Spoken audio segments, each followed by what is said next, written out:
Siapa yang tak kenal Ronald Koeman? Memang sih, secara prestasi Koeman tak semoncer pelatih top lainnya. Paling mentok gelar di level domestik. Namun ada yang lebih dari itu. Selama karirnya menjadi pelatih, pria berambut pirang itu dikenal sangat ramah bagi para pemain muda. Buktinya banyak sekali wonderkid lahir dari sentuhan tangan dinginnya. Sampai-sampai banyak yang menyebut buah tangan dinginnya dengan istilah Koeman Kids. Lantas siapa saja sih pemain yang menjadi bagian dari Koeman Kids tersebut?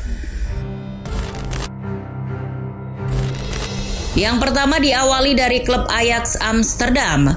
Koeman menjadi pelatih di situ sejak tahun 2000 hingga 2005. Di awal masa kepelatihannya di Ajax, yakni musim 2001-2002, Koeman ditargetkan meraih kembali mahkota Liga Belanda yang raib direbut PSV. Koeman langsung bergerak memperbaiki skuad, salah satunya dengan mendatangkan beberapa pemain, termasuk Zlatan Ibrahimovic. Striker jangkung dari Malmo itu didatangkan demi menambah daya gedor. Sebuah perjudian ketika Koeman mempercayakan posisi ujung tombaknya dengan pemuda dari Swedia yang masih berusia 20 tahun. Dengan postur yang tinggi menjulang serta atribut finishingnya yang komplit sejak usia muda, Koeman mampu memanfaatkannya. Hasilnya, Zlatan yang turun di 33 laga di musim debutnya itu mampu menorehkan 9 gol dan 5 assist. Selain torehannya, mental Lord Ibra pun secara tidak langsung mulai terasah. Apalagi di musim debutnya itu ia langsung memberikan sumbangsih berupa gelar Eredivisie bagi Ajax. Namun ia tak sendirian mencapai itu semua. Ia dibantu pemain jebolan Akademi Ajax yang juga dipercaya Koeman, yakni Rafael van der Vaart. Ia beroperasi sebagai gelandang serang. Pemain kidal yang mungil itu berani diberi kepercayaan lebih sebanyak 27 kali bermain oleh Koeman. Posisi van der Vaart ketika itu sebagai gelandang serang di formasi Koeman 4-3-3. Bakatnya yang lincah dan akurasi bola matinya mampu dipoles lebih matang oleh Koeman. Hebatnya dengan usianya yang masih 18 tahun, ia bisa menjadi jenderal lini tengah Ajax bersama Steven Pienaar. Bahkan yang lebih spesialnya, meski sebagai gelandang, Van der Vaart muncul sebagai top skor klub pada musim itu dengan 15 golnya. Nah, barulah di musim kedua Koeman pada 2002-2003 muncul lagi anak muda bernama Wesley Sneijder. Ketika itu Sneijder masih berusia 18 tahun namun sudah dipercaya Koeman bermain sebanyak 23 kali bermain di skuad inti. Torehannya pun lumayan, 5 gol dan 4 assist. Ia ketika itu seolah menjadi kepingan pelengkap terbentuknya trio lini tengah Ajax yang mengerikan bersama Van der Vaart, Pienaar, maupun Nigel de Jong. Atributnya yang hampir mirip dengan Van der Vaart mampu dimanfaatkan Koeman untuk menambah daya gedor dari lini tengah.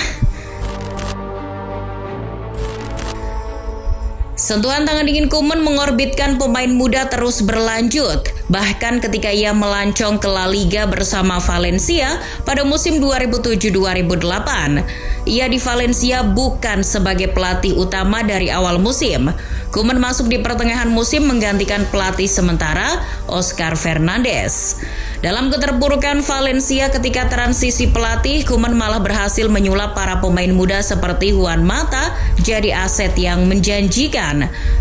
Mata ketika itu masih berusia 20 tahun. Sebelum Koeman datang, Mata yang datang dari Real Madrid Castilla jarang dipercaya menjadi starter. Perannya sebagai penyerang sayap kiri memberi pengaruh besar bagi tim.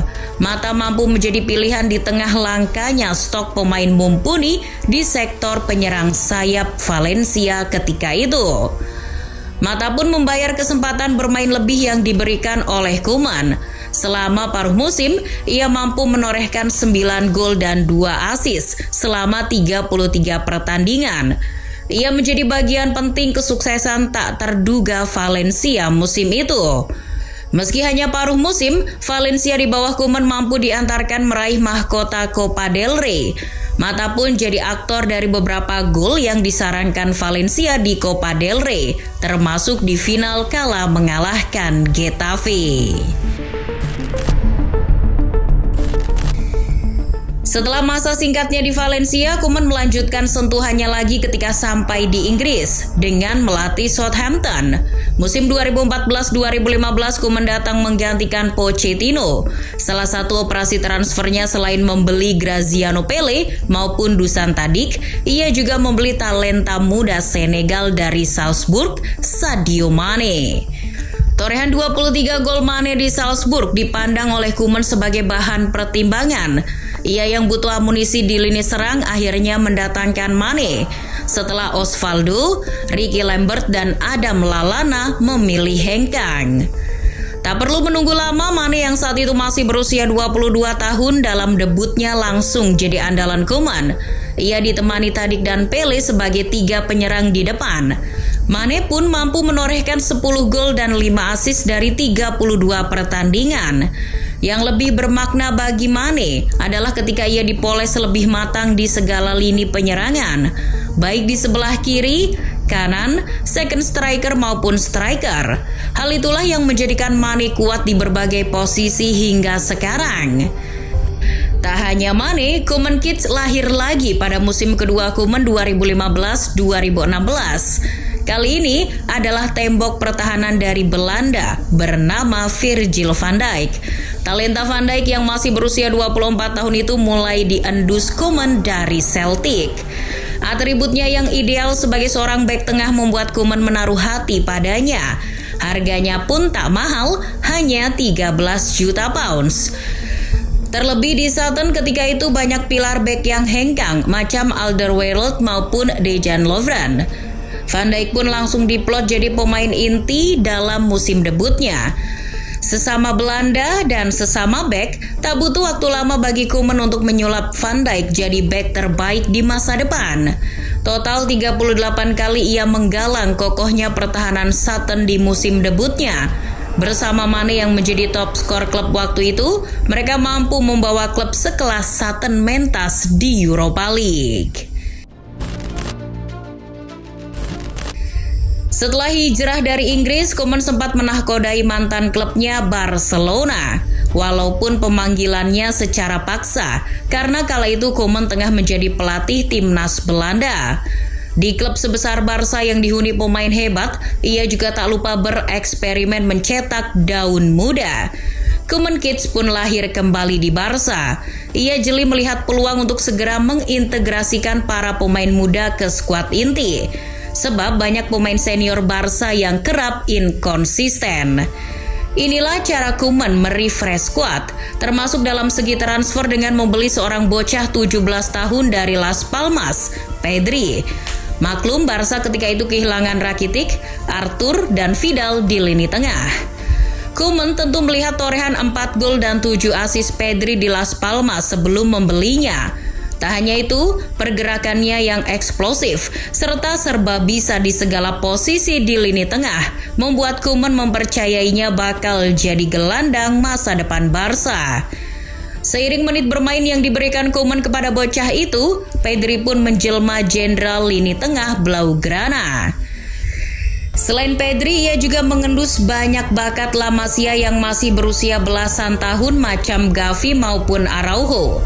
Araujo ketika debut dicoba sebagai pengganti jika Pique, Umtiti maupun Lenglet performanya menurun. Atributnya yang ideal sejak muda sebagai seorang bek tengah membuat Koeman percaya ia juga bisa jadi bek terbaik di masa depan. Kini dengan menit bermain dan mental bertanding yang sudah makin banyak, benar saja Araujo sudah jadi andalan utama di lini pertahanan Barca bersama Xavi. Begitupun Gavi, rekan Pedri di lini tengah Barca itu dicoba Koeman debut di musim 2021-2022. Berposisi mendampingi Pedri, ia tampil 25 kali di musim itu. Di usia yang masih 17 tahun, ia sudah mampu menjadi alternatif serangan Barcelona selain Pedri. Atributnya yang lincah yang sama dengan Pedri membuat Koeman tak ragu untuk menempatkannya di lini tengah Barca.